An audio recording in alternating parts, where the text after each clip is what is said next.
So ayun nga guys, oh my god. Tapos mararaming ano dito guys. Kaya meron siyang mga puno dyan na kahilera kasi yun po yung palatandaan na hanggang dyan lang po um, yung dead end. Ang tawag din, ang tawag din? Yung dyan lang yun, hanggang dyan lang ang lupa. No? Para sigurado nila na ano, um, yeah, sa kanila na yan dyan banda. And of course guys, yes, sobrang happy kasi kasya pa pala dito guys ang isang linya na bahay, syempre. Gi, gi, gi, gi, pugi. Oh, nga si Pugi guys, yung barkada ni White. Oh, diba? But guys, grabe. Ay, ang laki ng bato guys, grabe. Ang laki-laki ng bato dito. Yes. Hala, grabe. And tingnan yung bato guys, sobrang laki-laki niya. Oh, di ba? Ang laki niyan guys sa personal ha. And ayan, malapit si Dudong sa batong malaki. And yes, ang pabahay dito guys, tingnan niyo. Malapit na talaga siya no, bongga. Hala, promise, promise po.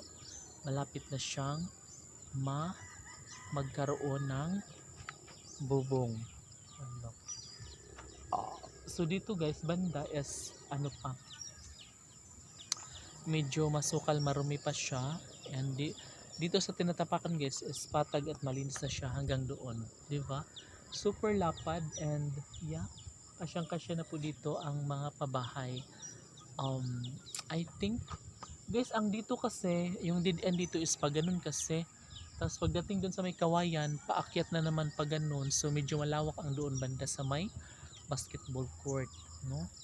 So hindi yung pagkasukat nito guys sa lupa dito is hindi siya pantay like katulad nito. Ayan, ganyan siya.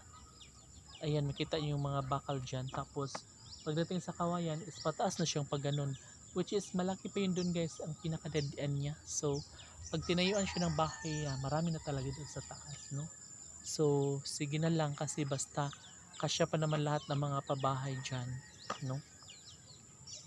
Para magkaroon na ng tirahan ang lahat ng mga kapitbahay ko, para magiging happy na lahat, no?